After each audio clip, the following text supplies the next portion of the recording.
Politics is a beautiful game, Dr. James. ምን ነው አይጥሞት? ፖሊሲና ስትራቴጂዎቻችን ለብቻ አንያቸው። ሶሻሊዝም እንደናንተ ላለ ታዳጊ ሀገር የሚሆን አይደለም። ሶሻሊዝም ርዕዮቱም ጥልቅ ነው።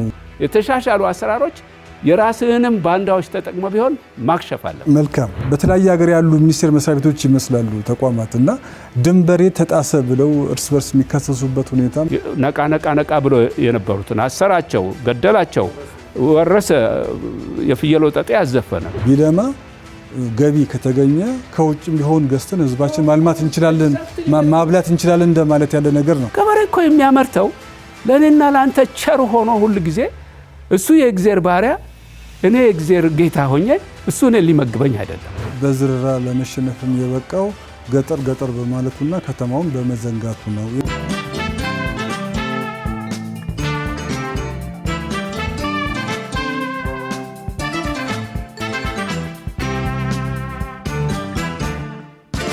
ፖሊሲና ስትራቴጂ ይወጣል። ከወጣ በኋላ ሲረሳ ነው የምናየው። አይወራም። ሚዲያው ራሱ ይዘነጋዋል እና እንደውም ውሎ አድሮ ሌላ ፖሊሲ ስለማውጣት ሲታሰብ ይደመጣል። እና ፖሊሲ ስንጽፍ መክረም አለብን ወይ? ፕራግማቲክ የሆነ ነገር መቼ ነው ልናገኝ የሚችለው? ይሄንን ጉድለት የፕራግማቲዝም መቅጠኑን ያመጣው ነገር ምንድነው? በጣም ባጭሩ ይንገር። በትክክል ሸዋፍራ ትክክል። ይሄን ነበር በተደጋጋሚ ስንል የነበረውም ቅድም አሁንም አስቀድም የተናገርኩትም ለዚህ ነው። አልገባም ስል በአብዛኛው ተጽፏል።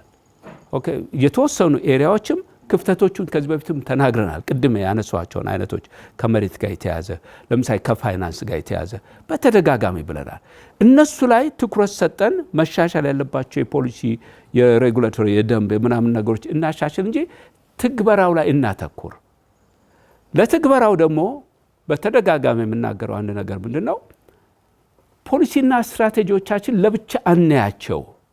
ከፕሮግራሞችና ከተቋማት አደረጃጀትና አሰራር ጋር እናያይዛቸው እና ልክ ነው አፈጻጸም ይባላል ብዙ ጊዜ። ኦኬ፣ መጨረሻ ላይ ስምምነት ላይ ደረስን። ልክ ነው፣ ብዙ ነገሮች ተጽፈዋል። የተወሰኑ ጥቂት ነገሮች ላይ ክፍተት አለ።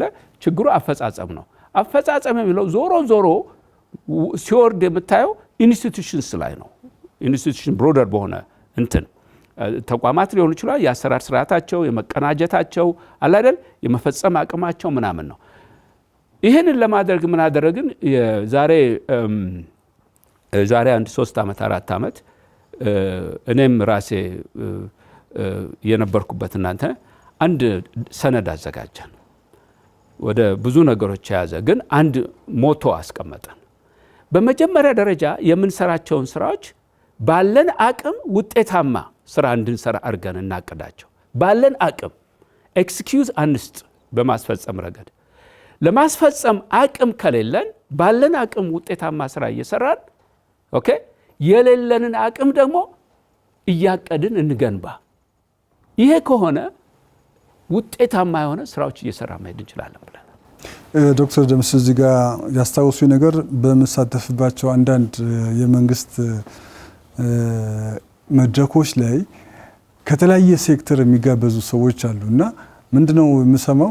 እንደውም ሚኒስቴር መስሪያ ቤቶች፣ የኮሚሽን ተቋማት በአንድ ጉዳይ ላይ ተቀናቶ ከመስራት ይልቅ ልክ አንደኛው የሚኒስቴር መስሪያ ቤት ኬንያ ሀገር የሚገኝ ሚኒስቴር መስሪያ ቤት ይመስል፣ አንደኛው ኡጋንዳ የሚመስል በተለያየ ሀገር ያሉ ሚኒስቴር መስሪያ ቤቶች ይመስላሉ ተቋማትና ድንበሬ ተጣሰ ብለው እርስ በርስ የሚካሰሱበት ሁኔታም ይስተዋላል እና እርስ በርሳቸው ይካሰሳሉ። ለአንድ ሀገር ግን እንቀናጅ የሚል ነገር ብዙ የለም። ኢቭን በዩኒቨርሲቲ ውስጥ አይደለም በሚኒስቴር መስሪያ ቤት ውስጥ እንደው አጽንኦት ለመስጠት ያህል በዩኒቨርሲቲ ውስጥ አንድ የኮሌጅ ዲን የሚያስበው ያቺ ኮሌጅ ብቻ እሱ ዲን ሆኖ የተሾሙባት ኮሌጅ ከፍ ብላ እንድትታይ ነው። አጠቃላይ ስለ ዩኒቨርሲቲው ታስቦ ሲነገር እኔ ምን አገባኝ የማለት ነገር እቺ በልምድ ደረጃ የምትታይ ናትና ትንሽ እቺ ነገር ሁላችንም ተቀናይተን ለአንድ ሀገር ተቋማት ተቀናይተው እንዲሰሩ ማድረግ በጣም ያስፈልጋልና ፖሊሲዎች ሼልፍ ላይ ከመሆን እንዲድኑ ማድረግ ያስፈልጋል። ወጪ ወጥቶባቸው ሪሶርስ ወጥቶባቸው ስለሚዘጋጁ ማለት ነው። ወደ ኋላ እንመለስ። በንጉሱ ዘመን ግብርናን ለማዘመን የተደረገን ጥረት ትንሽ አንኳሮቹን ማውሳት ብንችል ዶክተር ድረስ በጣም የሚገርም ነው። በኢትዮጵያ ውስጥ ብዙዎቻችን እንግዲህ እኔም በንጉሱ ዘመንም ትንሽ ደርሼ ነበር። በአብዮቱም እንቅስቃሴ ውስጥ ትንሽ ሞክሬ ነበር። ብዙ ሳንረዳው ብዙ ጮኸን ቶሎ ድምጥማጡን ያጠፋ ነው አከሰማችሁት ነገር ቢኖር ያ ነው። በንጉሱ ዘመን አሁን ቅድም ካነሷቸው ጀምረ በተለይ ንጉሱ ያው አውሮፓ ሄደው በስደት በጣሊያን ጦርነት ምክንያት ከተመለሱ በኋላ በአገሪቷ ውስጥ በሁሉም ዘርፍ ስፔሲፊካሊ ደግሞ በግብርናው ትላልቅ የሆኑ እሳቤዎችን በማመንጨት ከዛም ደግሞ ለውጥ እንዲመጣ ለማድረግ የፖሊሲ ስትራቴጂ ዶክመንቶችን በማዘጋጀት እንቅስቃሴ ተደርጓል። እንበልና ከሁሉም አስቀድመን ለምሳሌ እንበል የ1940ዎቹ መጀመሪያ 43 45 አካባቢ የወጣው የመሬት ላራሹ አዋጅ ነው ትልቁ ነገር። እንደምታውቀው ያ አዋጅ ወጣ። እንደውም እሳቸው በወቅቱ ከነበረው የህዝብ ቁጥርና ምናምን ይሄ በገባርነት በምናምንነት የሚኖረውን የመሬት ባለቤት እንዲሆን እስከ አንድ ጋሻ ድረስ እንዲሰጠ ሁሉ ነበር ያ የሚያስበው። ግን በወቅቱ እንደምታውቀው ይሄ የሚለማው መሬት ያለበት አካባቢ በብዛት በደንብ ያለማ ስለሆነ በተለይ ደጃዝማች ወልደ ሰንበት የጻፉትን መጽሐፍ አይተው ከሆነ ያን ያህልም ባይሆንም አሁን በተበጣጠሰ ዛሬ እኮ አዲሱ ፖሊሲ ወደዛ ልመለስና ዴፋይን አድርጓል በክፍል 9 ላይ እና አነስተኛ ገበሬዎች የሚለው እሱ ከ10 ሄክታር በታች ይላል። ፎር ሄቨን ሴክ 96 በመቶ ከ1 ሄክታር በታች እያረሰ ይሄ መቅበጥን ነው በአጻጻፍ። እኔም ወደዛ ተመለስኩኝና በዛ ጊዜ ግን ንጉሱ እስከ 40 ሄክታር ማለት ነበር ያሰቡት። ግን ቢሆን በመለስተኛ ደረጃ ያ ወደ ተግባር እንዲገባ አስበው ትልቅ ፕሮጀክት ነደፉ። ታውቁ እንደሆነ ግብርናን እና በአጠቃላይ ገጠሩን ለመቀየር ያ ትልቅ ፕሮጀክት ብዙ ሪሶርስ ያስፈልገው ነበር። እናሳጥረው ብዬ ነው። ያን ሪሶርስ ለማፈላለግ ምዕራባውያን ምን ያህል ሄዱበት ቦታ የለም። መጨረሻ ላይ ግን ቲቶ በሰጣቸው ምክር መሰረት ከራሽያኖች ጋር ሆነው ወደ 4 ሚሊዮን ሩብል አገኙ። ትልቅ ገንዘብ ነው። ግርማዊነታቸው ከሞስኮ ሳይነሱ በፊት ግን ምዕራባውያን እችን ገንዘብ ታመጡና ይህን ስራ ትሰሩና ብለው ዛቱ። ኩዴታው ምኑም ከዛ ጋር የተያዘ ነው የሚል ነው የኔ ንባብ የሚያሳየኝ። ደጃዝማችም ጽፈውታል። ደጃዝማችም በዛ ውስጥ አንደኛ በአነስተኛው አካባቢ የተደረገው የታቀደው ስራ ፓራሌሊ የግል መስራት የሚችሉ ሰዎች እንዲሰሩ እድሉን ሰጥቷል። አንተ ከቻልክ ከምንም ተነስተህ የጋሻ የሁለት ጋሻ የትራክተር ባለቤት መሆን ትችል ነበር። በንጉስ ጊዜ ሆነዋልም ሰዎች ገብተዋል። አንዳንዶቹም በየአካባቢው ለምሳሌ እኔ በነበርኩበት አካባቢ ብዙ ጊዜ ሲወራ ሰምተ ይሆናል። እነ አቶ ተድላ አበበ እነ አስረስ አባይ ምናምን እነ ታደሰ ብዙ የሚባሉ አለ። እዚህ ዴራ ላይ እነሸቱ ወደ ወላይታ ትሄዳለ ወደ ምን ትላልቅ እርሻዎች የቦሎቄ የስንዴ ምናምን ኤክስፖርት ማድረግ ጀምረን ነበር። እሱም ብቻ ተው። ለምሳሌ ደጃዝማች ወልደ ሰንበት ብዙ ጊዜ ከሚነሱበት መሬት ግን የግል ነበር በወቅቱ። አዎ እሱን እኮ ነው የምልህ። እና በዛ ላይ ተንተርሶ ዘመናዊ እርሻ ለምሳሌ በነፍሳቸው በፕሬዚደንት ግርማ ዙሪያ የተጻፈ የእሳቸው እንትን ላይ ሳነብ እሳቸው አሁን ፓርላማ ውስጥ ምናምን ገብተው ነበር። በአንድ ጊዜ ገጭጓ ነበር፣ በአቪዬሽንም ይመሩ ነበር። እና አንዳንድ ነገር ሲያጋጥማቸው የሆኑ ሰዎችን ሰብስበው ወደ ግል እርሻ ገብተው ነበር። በቃ ሁኔታዎች የተመቻቹ ነበር። ሄደ። የዩኒቨርሲቲው ፕሬዚዳንት ማን ናቸው? እንደውም ትራክተር ገዝተው ካሳ ወደ ገጠር ገብተው ትራክተር ገዝተው ብቻ በንጉሱ መኪናቸውን እየሸጡ ሁሉ ወደ ገጠር የገቡ ብዙ የተማሩ ሰዎች አካባቢ የተማሩ በወቅቱ እንግዲህ የንጉሱ ጊዜ ነው። የግብርና ኮሌጆች አምቦ እንደነ ጅማ ከዛ ሀረማያ ምናምን ከዛ የወጡ ስኪልፉል የሆኑ ሁሉንም ነገር ሰርተው ተቀናጅተው እርሻ ሁሉ ጀምረው ነበር። ሰብሲዳይዝ ያደርጓቸው ነበር ንጉሱ። የነዳጅ ምናምን ሁሉ የተጻፉ ብዙ ሰነዶች አሉ። እና በንጉሱ ጊዜ የነበረው ማቶ መስመር ይዘን ነበር። ከኋላ ግን ማን ነው እየመታ ነው ያለው? የውጮቹ እና ዋዱ ካዱ የሚባሉ ኤግዛክትሊ። አሁን ለምሳሌ በዋዱ ጀመረ፣ ከዛ አርዱ መጣ። በዛ ምክንያት ሰፋፊ እንቅስቃሴዎች ተካሄዱ። የአርሲ ገበሬ ኮምባይን ሃርቨስተር ትራክተር ያወቀው አሁን በቀደም አይደለም። እንደ አዲስ ሜካናይዜሽን ምናምን እነሱ ይሄ ነገር ታዱ በትግራይ እንዲስፋፋ የሚሆነው ከዛ ኋላስ አሁን የነዋዱ ምናምን አመጣት ካወቀው የደጃዝማች እንቅስቃሴ ታየ። የደጃዝማች እንቅስቃሴ ከባድ ነበር በዛ ጊዜ። ይሄ ለውጥ ምናምን መጥቶ ባይሆን ኖሮ ብዙ ታሪክ አለው። መጽሐፍታቸውን አንብሃል። በወላይታን ኦልሞስት ቀይረውት በትንባሆ በአትክልትና ፍራፍሬ በአይሮፕላን ከዛ ኤክስፖርት ይደረግ ነበር በዛ ጊዜ። ይሄ ክለስተር የሚለው ኮንሰፕት ያን ጊዜ ኦልሬዲ ኤግዚስት አድርጎ ነበር። ጽፌዋለሁ በሌላም ሰነድ ላይ። የንጉሱ ጊዜ የነበረውንማ እንቅስቃሴ ስታይ በጣም የሚገርም ነው። ታዲያ ለምን አመጻችሁ? ያኔ ልጅ ነበራችሁ፣ ወጣት ነበራችሁ፣ በንጉሱ ላይ አመጻችሁ? ሪላቲቭሊ ነበርኩ፣ ግን ሃይ ስኩል ሆኜ ደርሼበታለሁ። ይሄ ነው አየህ፣ ከኋላ ነው የተሰራው። የኛ አመጽ አይደለም የተጀመረው። ንጉሱ ባበላሁ እጄን ተነገስኩ አይነት የደረሰባቸው ይመስላል።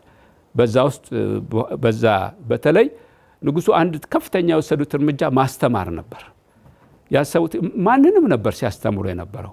እርግጥ እኔ እንዳልኩ አብዮቱ ጊዜ ገና ሃይ ስኩል የነበሩ ከኔ በፊት ያሉት አገር ውስጥ ብቻ ዩኒቨርሲቲ ኮሌጆች ገብተው ማስተማር ብቻ ሳይሆን ከየአቅጣጫው ከቦረና ሄደው ሰው ያመጣሉ፣ ውጭ ይልካሉ። ከትግራይ ሰው ያመጣሉ፣ ውጭ ይልካሉ። ወይም ከየአቅጣጫው አምጣው ውጭ ያስተምራሉ፣ ይመጣሉ።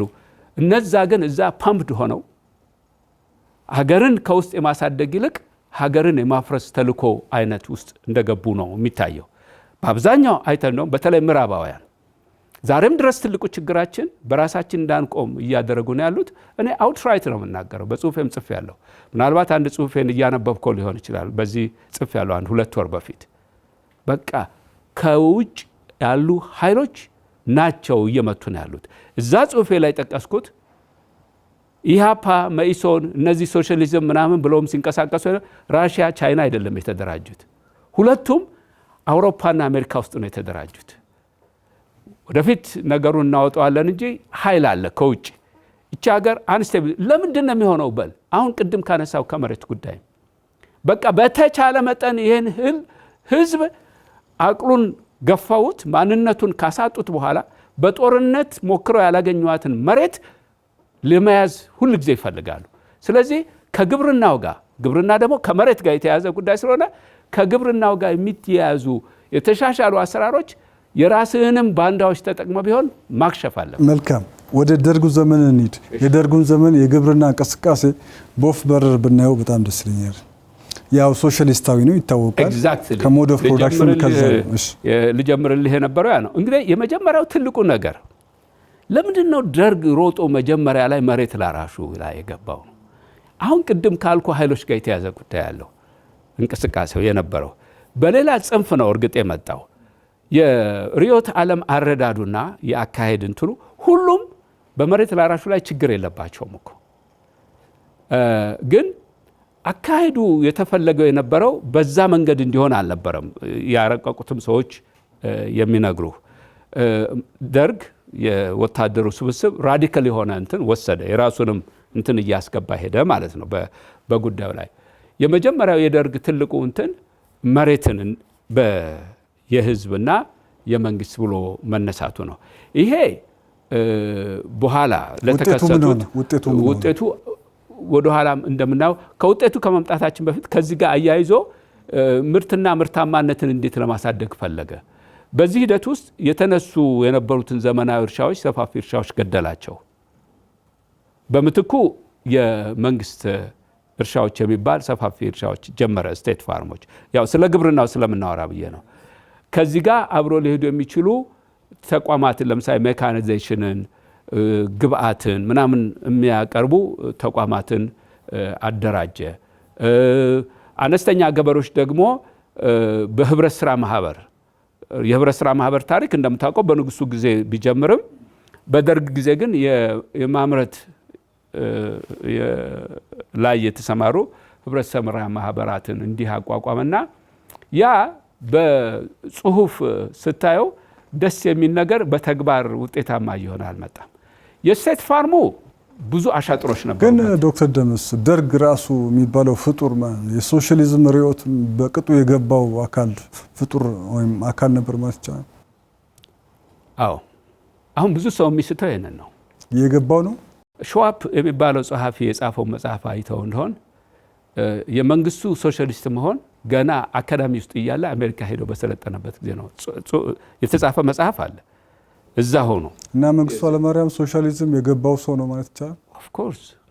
አሁን ችግራችን አንድ መከራከሪያ ላምጣ ዶክተር ደምስ ከአንድ ዓመት ተኩል በፊት በኢትዮጵያ የሩሲያን አምባሳደር ግሪጎሪ ተረኪንን ኢንተርቪው አድርጊያቸው ነበር እና ሰውየው ያው እንደሚታወቀው አማርኛ ይችላሉ። እንደውም መንግስቱ ኃይለማርያም ሩሲያን በጎበኘ ጊዜ ብሬዥኔቭ የሩሲያ የዩኤስኤስአር መሪ በነበረ ጊዜ እንደውም የመንግስቱን አማርኛ ወደ ሩሲኛ የትራንስሌት እያደረጉ ለብሬዥኔቭ ይናገሩ የነበሩ ሰው ናቸው። በኢትዮጵያ 35 ዓመት ኤክስፒሪየንስ አላቸው እና የደርጉ ዘመን ፊት አውራሪ ከኮሎኔል መንግስቱ ኃይለማርያም ጋር ጥብቅ ወዳጅ ነበራችሁ እና በወቅቱም የሶሻሊዝም አጋር ሁናችሁ ቀጥላችሁ ነበርና በእርግጥም ሶሻሊዝም ለኢትዮጵያ ይበጅ ነበር ብላችሁ ታምኑ ነበር ወይ ብዬ ነበር የጠየኳቸው። አናምንም ነበር ያሉት። እኛ የገባንበት ስለሆነ ቅርቃር ስለሆነ ነው እንጂ ሶሻሊዝም እንደናንተ ላለ ታዳጊ ሀገር የሚሆን አይደለም። ሶሻሊዝም ርዕዮቱም ጥልቅ ነው ብለን አስረድተነው ነበረ። እኔ እንደውም ከዚህ በፊት የነበሩ ሲኒየር ዲፕሎማቶችም አስረድተውት እንደነበር ነው የነገሩን እና ለእናንተ አይሆንም ብለን ነግረነዋል ነው ያሉኝ። ስለዚህ ለምሳሌ ሌላ ማሳያ ደግሞ ማምጣት እንችላለን።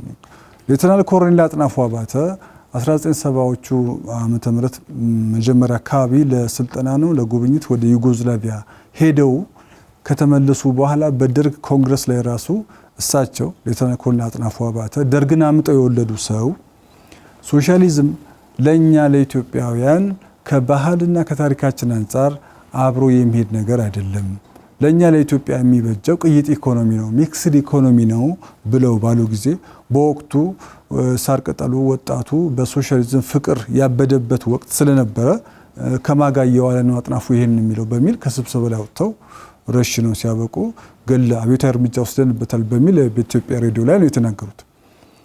አጥናፉ በተገደሉ በ12ኛ ዓመቱ ላይ ግን መንግስቱ ኃይለማርያም ቅይጥ ኢኮኖሚን አወጀ። ሶሻሊዝም በ1990 እንደ አውሮፓውያን አቆጣጠር ዩኤስኤስአር ኮላፕስ ሲደረግ ወደ 14 ቦታ ስትገነጠል ፌል አድርጓል ነው። ካርል ማርክስ ከጻፈው የሶሻሊዝም ርዕዮት በተቃርኖ ይሄድ ስለነበር ነው። ስለዚህ አሁን እርሶ ያሉትን መንግስቱ ኃይለማርያም ሆነ ደርጎቹ ሶሻሊዝም የገባቸው ናቸው ላሉት መከራከሪያ የሚሆን ከሆነ ትክክል ነው ያልከው። አሁን እንትናችንን እንቃኝ። መንግስቱ ባለው አቅም እስከዛ ጊዜ ድረስ እንቅስቃሴዎች ነበሩ ወይ? ከአብዮታዊ በፊት ነበር የተጻፉ እሱም የጻፋቸውን በሌሎችም የተጻፉትን ስናይ እንደ ሌሎቹ በትምህርት እንበል እንደነ ኃይሌ እንደነ ሰናይ ላይሆን ይችላል። እሱ ሚሊትሪ ውስጥ ነበር፣ ግን እንደሚያነብ ነው እማውቀው። በእድሜ ከነ ብርሃነ ከፍ ቢል እንጂ የሚያንስ አልነበረም። በእድሜ ብትል ሚሊተሪ ውስጥ ግን ነበር እሱ። በማንበብ አይደለም ጥያቄ 30 ውስጥ ነበር። አዎ። እና ያው እንደዛ እነዚህ የዩኒቨርሲቲ ወጣት ተማሪዎች ንቅናቄ ውስጥ የነበሩ ናቸው። በነገርህ ላይ እኮ ነፍሱን ይማርና ጠቅላይ ሚኒስትር መለስ ዜናዊ በ20 ምናምኑ ነው ማዕከላዊ ኮሚቴ ገብቶ ከዩኒቨርሲቲ። ይህ እድሜ የማንበብ የመገለጥ ነገር ነው። ስለዚህ ጥያቄ ያ ነው። ግን የራሻ አምባሳደር ያለው ትክክል ነው። በመጀመሪያ ደረጃ ራሻዎች ቻይናዎች አይደሉም እኮ የገፉት ሶሻሊዝም ኢትዮጵያ ውስጥ እንዲመጣ አይደሉም እኮ። በጣም የተወሳሰበ ነው። ይሄንን ለመፍታት ብዙ ጊዜ ያስፈልገናል። ያንን ሀሳብ እኮ ይዞ የመጡት ምዕራብ ሀገር ያሉት አውሮፓና አሜሪካ ውስጥ ያሉት ኢትዮጵያውያን ናቸው። ወለበር ኮት አንኮት የተማሩ ኤሊትስ ናቸው። እኔ ሶስቱ ኢኮኖሚና ሶስቱ ፖለቲከኞች በሚለው መጽሐፌ ውስጥ በደንብ ጽፌዋለሁ። አንዳንዶቻችን አማተርሽ ነበር እስከምንሄድ ድረስ አልደረስንም ወደ ላይም። በኋላ ነው የገባን ጨዋታው። እኔ አሜሪካን ሀገር ከሄድኩ በኋላ ነው ጨዋታው የገባኝ። ገብቶሃል? ስለዚህ ተሳስቷል ወይ? አይ እኔ እኮ በአንድ ጽሁፌ እነ ማርክስም ሲያሸውዱን አልቀሩም ነው። ኢምፔሪያሊዝም ካፒታሊዝም ከባድ ነገር ነው። በቃ የራሱ የሆነ አለው ያምታታል እስከ መጨረሻው። ገፍተህበት ስትመጣ ደግሞ ያጠፋሃል። ሰሞኑን እንደሚያደርጉት አሜሪካኖች ማለት ነው። ግጠው ነው ስለሚፈልጉት ነገር የሚደራደሩ ገብቷል። ስለዚህ አሁን ካልከው አንጻር ትክክለኛ ሶሻሊዝም ነው ወይ አይደለም ወይ ገብቶታል ወይ አልገባውም? አሁን ያ አነጋጋሪ ነው። ፊሎሶፊካሊ ውጤቱ ምን ሆነ? ከሪዮቱ በመነጨ ግብርና ለማልማት የሞከረበት መንገድ ኮኦፕሬቲቭስ፣ የህብረት ስራ ማህበራት ወዘተርፈ ኮታም ነበርና ያ ውጤቱ ምን ሆኗል? በእርግጥ ቅድም ዋጋ ለመቆጣጠር አስችሎታል። መነሻዬ ላይ እነ መንግስቱ አይደሉም እኮ የቀደሙት። አሁንም የተማረው ኤሊት እኮ ነው እነ መንግስቱን የመራቸው መጀመሪያ አካባቢ። በኋላ እኮ ነው እነሱ ኦርጋናይዝድ የሆነ የራሳቸውን ፓርቲም የፈጠሩት። መጀመሪያ እኮ በእነዚህ ስር በእነ ኃይሌ በእነሰናይ በእነ ምናምን ስር ነበር የሚንቀሳቀሱት። ግልጽ ነው አባሌ። በዛ ስር በተነሳ እንቅስቃሴ መሄድ አለብን በሚሉት እነዘገየ አስፋውን እኮ አሁን ብጠይቀው ስለ መሬት እነሱ ከኋላ ይሰሩበት የነበረ ጉዳይ ነው። የራሳቸው ሚሽን ይዘው በግልጽ እኮ እየወጣ እየሰማ ነው። አሁን መጀመሪያ ላይ ማድረጉ አይደለም ችግሩ። እያየው ስትሄድ ደግሞ በፈለከው መንገድ እንደማሄድ ስታውቅ ለመቀየር መነሳሳት ላይ ነው። ደርግ ይህንን ያደርግ ነበረው ስትል የስ መጨረሻ ላይ እኮ ውጤቱ እያላማረ መሄዱን ሲያውቁት ከሶሻሊስት ወደ ሚክስድ ኢኮኖሚ ባይ ዘ ዌይ መጽሐፍ ጽፌያለሁ እኔ በዛ ጊዜ ልክ ያ ሲባል እየጠቃቀስኩት ነው። በውጭ እያለው ስለነበር አንደኛ እንደዛ መጽሐፍ የማሳተም እንትን አልነበረም እዚህ እንጂ ሪሶርሱ አክሰሱ ነበር። ላይብራሪ ኦፍ ኮንግረስ ቁጭ ብዬ ነው ብዙ ስራዎችን የሰራሁት አሜሪካን ሀገር እና ልክ ነህ ገባቸው እኮ ይመስላል ታስቀምጣለህ። ለዚህ ነው ፖሊሲ ኮንዲሽናሊቲ የምንለዋለን። ኮንዲሽናል ፖሊሲስ የምንላቸው አሉ። ለምሳሌ የመሬት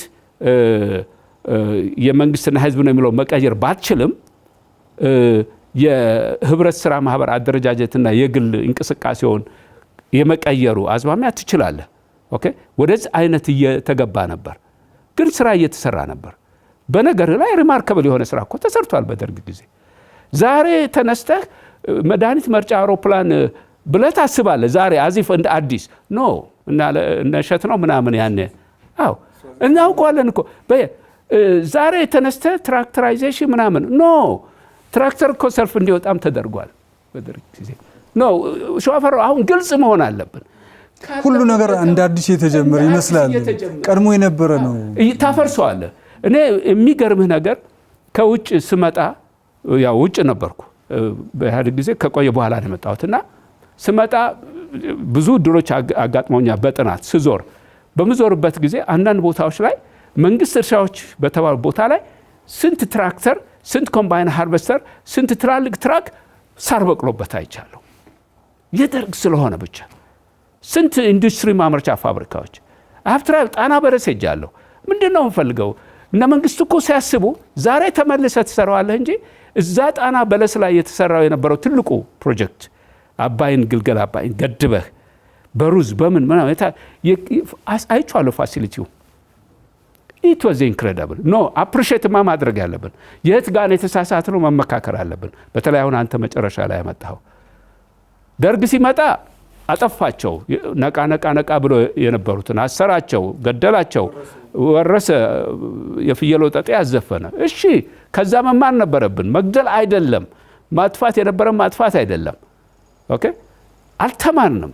ይሄ ሲመጣ ኢህአዴግ የሚባል ነገር ምናምን የደርግን ነገር አይፈልግም። የአገር ሀብት ነበር መጠቀም ነበረብን። ትላልቅ ተቋማት ናቸው የተቋቋሙት። የስቴት ፋርም እኮ አይደለም። ሜካናይዜሽኑን በሚመለከት ራሱን የቻለ እኮ ድርጅት ተቋቁሟል። ለዛ ምርጥ ዘርን የመሰለ ነገር ለማድረግ ያኔ ነው። ምርምሩ እኮ በጣም የጎለበተበት ጊዜ ያኔ ነው። ዛሬ ምርምር የት ነው ያለ ብትለኝ ደርግ ከነበረበት በጣም ወርዷል። አሁን ኦልሞስት የግብርና ምርምር በጣም መጥፎ ሁኔታ ነው። ወደ 40 ምርምር ተቋማት አሉ። ምን አዲስ ዘር አወጡ? ምንድነው የሚሰሩት? በጣም በአሰራር የደርግን ጊዜ በጣም አፕሪሺየት የምታደርገው ትንሽ ሰርቼበታለሁ። ያዳምጡሃል። ካፓሲቲያቸው ምን ደረጃ እንደሆን ያውቃሉ። ያዳምጡሃል። ጀኒን የሆነ ነገር የምታቀርብ ከሆነ በጁኒየር ሌቭል ዘመቻ መምሪያ የነበረ ጊዜ ሄጄ ሞገትኩባቸው ነገሮች አሉ። ያኔ ምርምሩ የፕላን እንትን ሆኜ ይሄ ማውራ 1970ዎቹ መጀመሪያ አካባቢ ነው 74 75 አካባቢ እና ይሰማዋል። እና አሁን ጀነራል ያኔ አዲስ ተድላ እዛ ነበሩ። በቃ ተኮላ ደጀኔ ምናምን ስታስረዳ ያዳምጡሃል። እርግጥ ማለቴ ተኮላ ያው ሙያተኛ ነው፣ ሚኒስትሮች እና ማየት ያለብን ሸዋፈራው ያለፈውን ማንኳሰስ ማለት እያንዳንዱ የራሱ ጠንካራ ደካማ ጎን አለው። እንደ አቅሚቲ እኮ ዛሬም ቢሆን የበቀደም ነው ታውን ኢህአዴግ ለመኮንን ብዙ ሙከራ ሲል እስቲ ኢህአዴግስ ለኢትዮጵያ ግብርና ምን ፈይደዋል? ትንሽ እናውጋስ። ኢህአዴግ እንግዲህ ትልቁ ለውጥ የግብርና ኤክስቴንሽን የሚለው ነገር ነበር ያመጣው ለውጥ። በመጀመሪያ ደረጃ ከርዕዮተ ዓለማዊ አካሄዱ አንጻር ይሄ ሶሻሊስታዊ የሆነውን ርዕዮተ ዓለማዊ መልከታ እነሱ በሚሉት ኮታንኮት የተሳሳተ ፍሬዚንግ ነው ማለት ይሄ አብዮታዊ ዲሞክራሲ የሚሉት በደንብ መጽሐፌ ላይ ጽፌዋለሁ። ባይባል ኖሮ እስከዛሬ ብዙ ነገር መስመር ሊያስይዝ ቅድም አንተ ደጋግመን እንዳንጽፍ የሚያስችል እየከለስ ነው እያሻሻል ነው ሊያስጉዝ የሚችል አቅጣጫ አስቀምጦ ነበር። ቅድም አንተ የደመደምከው ነው በተግባር ላይ ነው ስህተት ያለው። በአተገባበር ላይ ስህተቶች አሉ። እስከ ተወሰነ ደረጃ ጊዜ ድረስ ግን በግብርና ውስጥ በሰብሉም በለው በእንስሳቱም በለው ለውጥ እንዲመጣ ተደርጓል እዚህ ሀገር ላይ። ቀስ በቀስ ደግሞ ግብርና ከዝናብ ጥገኝነት እንዲወጣ የሚያስችል አቅም ተፈጥሯል። አንዳንዱ በውስጥ ተይዞ ነው። ቀስ በቀስ ደግሞ እንደውም ወቅታዊ ከሆኑ ሁኔታዎች አንጻር ለምሳሌ ሲአርጂ ይሄ ክላይሜት ሬዚሊየንት ግሪን ኢኮኖሚን ለማምጣት በሚደረገው እንቅስቃሴ አንጻር የተሰነደው ሰነድና እንዳልኩ አተገባበር ሪሶርስ ይፈልጋል እንትን መጥቷል። የግል የሚባለውን እስከ ተወሰነ ደረጃ ድረስ እንዲገባ እርግጥ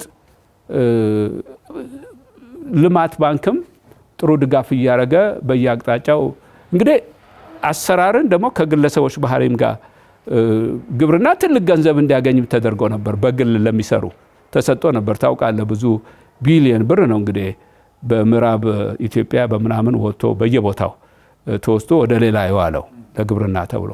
ግን እንትኑን ኦፖርቹኒቲው ተፈጥሮ ነበር እንዲካሄድበት እና እንቅስቃሴ ነበር፣ ህይወት እየፈጠረ ነበር በነገር ላይ ኢኮኖሚው። እኔ በኢህአዴግ ጊዜ የነበረው እንዳልኩ ይሄ ከውስጥ ትርክሚንኪው ከጽሁፉ ባሻገር ባለው እንቅስቃሴ ኢኮኖሚው ግብርና ውስጥም ቢሆን እንቅስቃሴው አቅጣጫ እየያዘ መጣ። ግን ተጠቃሚዎች የሆኑና እንትኑን ስራውንም ሆነ ገቢውን የያዙት የተወሰኑ ክፍሎች ሆኑ። ለምን የሚል እንቅስቃሴ ነው የተጀመረው። ግን ኢህአዴግ የፖለቲካዊ መሰረቴ ግራውንዴ አርሶ አደር ነው ይል ስለነበረ አርሶ አደር ላይ ይሰራ ነበር፣ ገጠር ላይ ትኩረት ያደርግ ነበረ። እንደውም ምርጫ 97 ላይ በዝርራ ለመሸነፍም የበቃው ገጠር በማለቱና ከተማውን በመዘንጋቱ ነው የሚባል ነገር አለና ግብርናን በተመለከተ ኢህአዴግ ሻምፒዮን ነው ባዮች አሉ። ይሄን ሚዛን እንዴት ያዩታል ዶክተር ደምስ? እኔ ይሄ የፖለቲካው መዘረርና መዘረር ብዙ እንደማይጥማኝ ታውቃለህ። ፖለቲክስ ኢዝ አ ቢዩቲፉል ጌም ዶክተር ደምስ ምን ነው አይጥሞት? እኛም እኮ እንግሊዝ ፕሪሚየር ሊግ የምናየው ኢዝ አ ቢዩቲፉል ጌም ስለሆነ ነው ጨዋታ። ግን እንትኔን አይተህ እንደሆን ኢኮኖሚስት ውስጥ ፖለቲከኞች ውስጥ ፖለቲከኞቻችን ዲሞክራሲን እንደ ኳስ ኢትዮጵያን እንደ ኳስ ሜዳ እየተጠቀሙ እቺን ሀገር ረገጧት። ግን ስቴዲየሙን የሰራው ህዝብ ነው እየጠበቃችሁ ነው የኔ የምለው። ልታስወግደው አትችልም። እና አሁን ትንሽ ፖለቲካውን ስላመጣብኝ ነው። በሌላ አንጻር ግን ከስራ አንጻር ነው የምናየው። ከመንገድ ለምሳሌ ከገጠር መንገድ አንጻር ስታይ ለዛ ነው ብዙ እንቅስቃሴዎች ተደርገዋል በዛ ጊዜ። አንዳንዶቹ ሲሰራ ደግሞ ምን ይሉ ነበር? አይ ይሄ ያደግ እኮ ይሄን ሁሉ የሚሰራው አንድ ነገር ቢነሳ ቶሎ የጦር መሳሪያው ሊያንቀሳቅስ ፈልጎ ነው ሲሉ ትሰማለህ እንጂ ሪማርካብል የሆኑ ስራዎች በገጠር አካባቢ ተሰርተዋል። ልማቶቹም እንደዚሁ ተሰርተዋል። የግል ባለሀብቶችም ለምሳሌ አንዳንዶቹ ለምሳሌ በሜድሮክ ስር ያሉትን በምታይበት ጊዜ አንዳንድ አካባቢዎች ሄደህ ወደ ደቡብ በምትሄድበት ጊዜ በፕሮሰሲንግ ለምሳሌ አሁን ችግሩ ምንድነው? ፖለቲካው የገደለው ፖለቲካው ፐርሴ በነገር ላይ እኛ እግዚአብሔር መኖሩን አምነን ለመኖር ሰይጣን መኖሩን ተገንዝበን እሱን ለመታገል የእሱን እገዛም ጨምረን እንደምንሰራ ሁሉ ማወቅ ያለብን ፖለቲካ የራሱ ጥሩም ጎን አለው መጥፎም ጎን አለው እንደማናቸው ሁሉም ተጫዋች የፖለቲካ ተጫዋቾች the very basic ጉዳይ መሆን ያለበት ያን ጊዜ እና ስተት እየተፈጠረ መጣው ያለ ነገር ሁሉ ሪላቲቭሊ ነው የሚታየው ፍጹማዊ የሚባል ነገር የለም። ጥፋቱ የመጣው ምንድነው?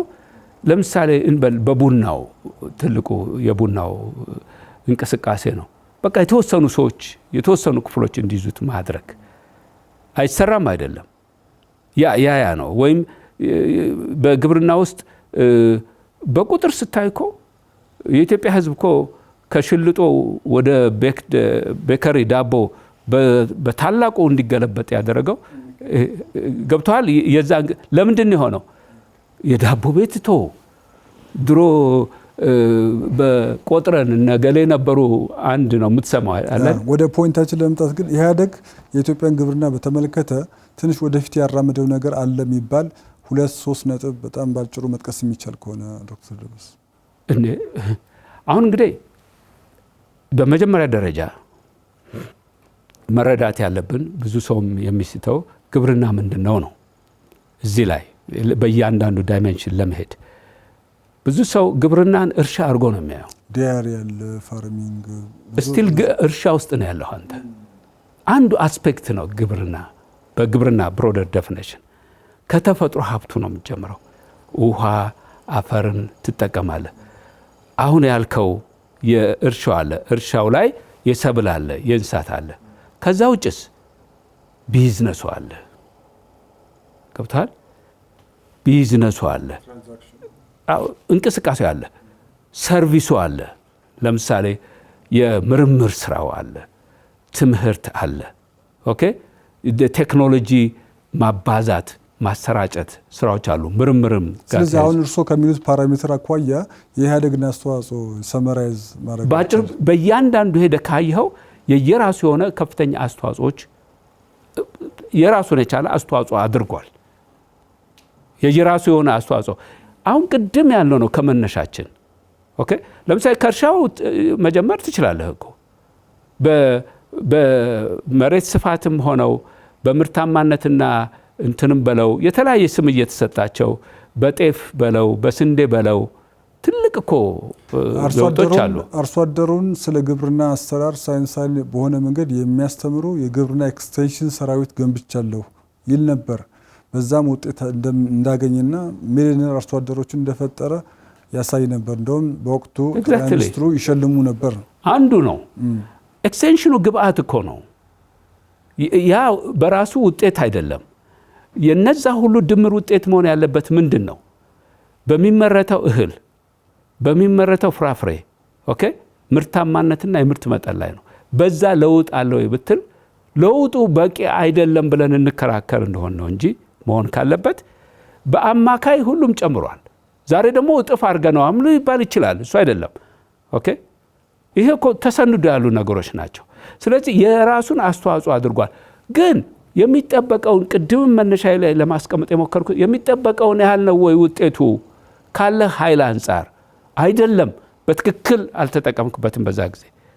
መልካም ቅድም ያልከው የአሁኑ መንግስት በተመለከተ የኢትዮጵያ ተነጻጻሪ ጥቅም ወይም ኮምፓራቲቭ አድቫንቴጅ በግብርናችን ትከሻ ላይ እንዳለ ሆኖ ሳለ ግን አሁን ላይ ከመንግስት ወገን የምንሰማው ስለ ብዝሃ ኢኮኖሚ ጉዳይ ነውና ተነጻጻሪ ጥቅምና ብዝሃ ኢኮኖሚ ተቃርኖ የላቸውም ወይስ ተመጋጋቢ ናቸው? ይሄንን እንዴት ነው የምናስታርቀው?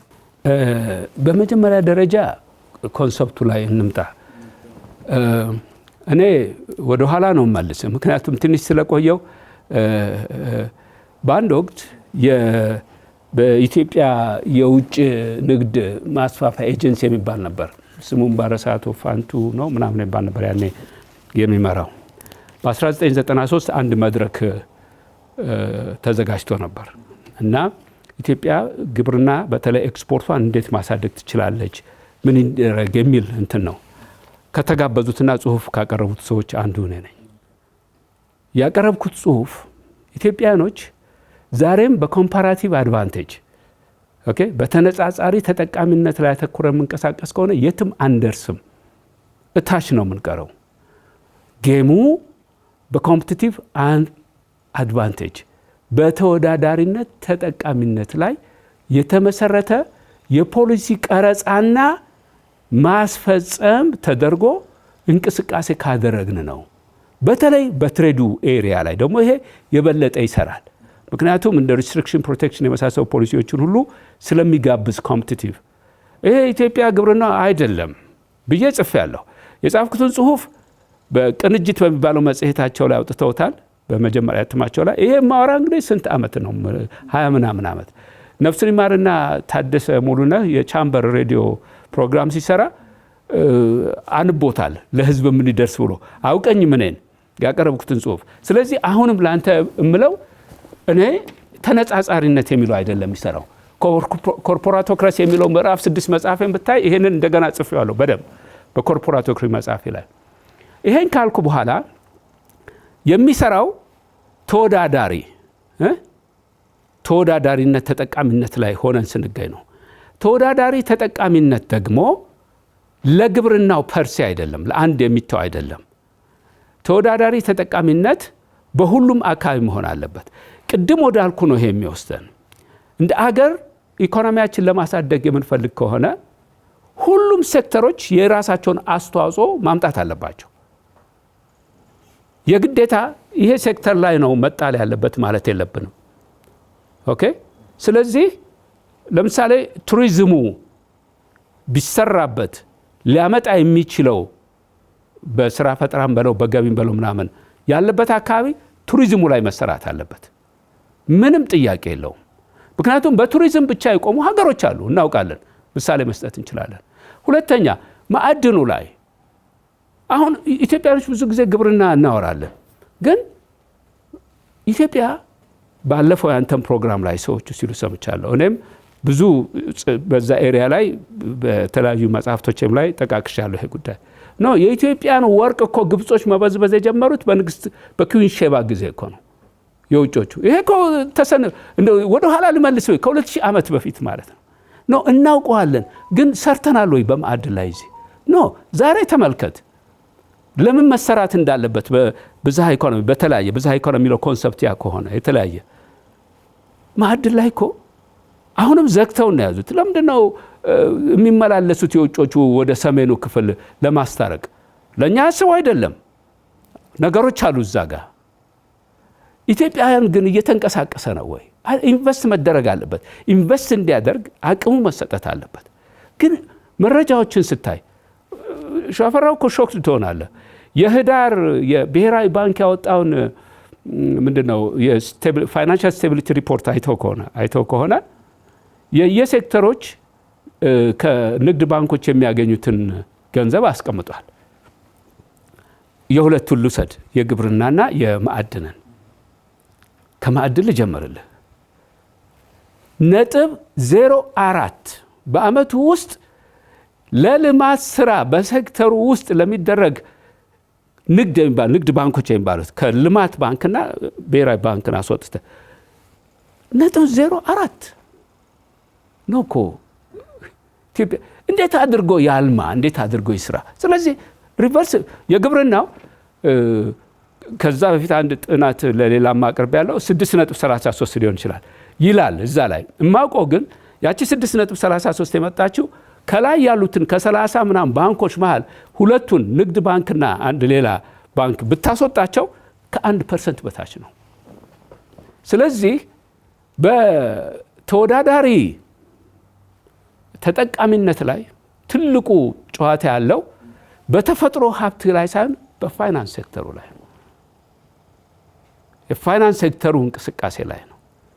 ዜጎችህ ለማልማት ለመስራት ለማደግ ወደ ፋይናንስ ያው ወደ ካፒታል ስለሚቀየር በሂደትና ከልማት ጋር ስለዚህ ልክ ነው ብዝሃ የሚለው ግን በተነጻጻሪነት ጋር ሳይሆን መታየት ያለበት ተመጋጋቢ ናቸው ወይ ካልከው መመጋገብ ያለበት ከተወዳዳሪ ተጠቃሚነት ኮምፒቲቲቭ አድቫንቴጅ ጋር ሆኖ መልካም በግብርናችን ህዝባችን በበቂ መጠን መመገብ ያልቻልነው ምን ጎሎን ነው ምክንያቱም ከፔስት አናሊሲስ ከፖለቲካ ከማህበራዊ ከህግ ከኢኮኖሚ ቴክኖሎጂና ኢንቫይሮንመንት አንፃር ለምንድነው ግብርናችን ህዝባችን መመገብ ያልቻለው ዛሬም ስለ ምግብ እጦት የሚወራበት ሀገር ነው ዋይ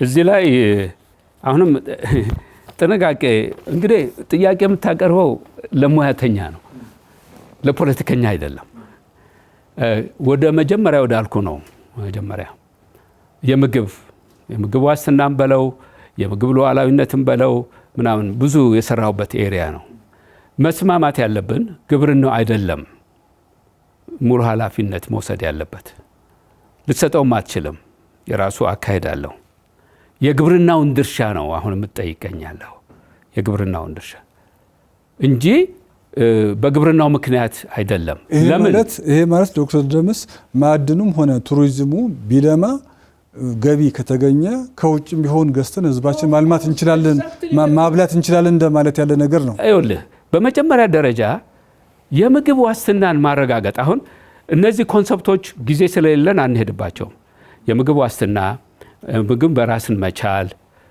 የምግብ ሉዓላዊነት የምግብ ስርዓት የምግብ ዋስትና የሚል ምንድነው ማምረት ብቻ አይደለም የሚል ኦኬ መኖር አለበት አቅርቦት መኖር አለበት አቅርቦት ብቻ አይደለም መሆን ያለበት መግዛት መቻል አለበት አቅም መኖር አለበት ገብቷል አሁን ብዙ ጊዜ እናደርገዋለን እንሰበስበዋለን አንድ ላይ በጥቅል ስለምንገልጸው ነው በመጀመሪያ ደረጃ ከዚህ በፊትም ብዙ ይሄንም አብራሪያ ሰጥቼበታለሁ በኢትዮጵያ ውስጥ አሁንም ቢሆን ትልቁ ችግር በሀገር አቀፍ ደረጃ የምግብ ዋስትናችን አረጋግጠናል ኢንፋክት በጠቅላይ ሚኒስትር ኃይለ ማርያም ጊዜ ይሄንን ኦፕንሊ ብሎ ነበር የ2015 ያ ማዕበል ነው ሲመጣ እስቲ እናያለን ምናምን ነው በአገር አቀፍ ደረጃ ለምንድን ነው ወዲያው የተደረገው ምንድን ነው አይደል ያለ በአየር ንብረቱ ለውጥ ኤልኒኖ ምናምን በፈጠረው ምክንያት ያን ጊዜ ነው ለመጀመሪያ ጊዜ ከስንት ዓመት በኋላ የግብርናው ዓመታዊ እድገት ኔጌቲቭ የገባው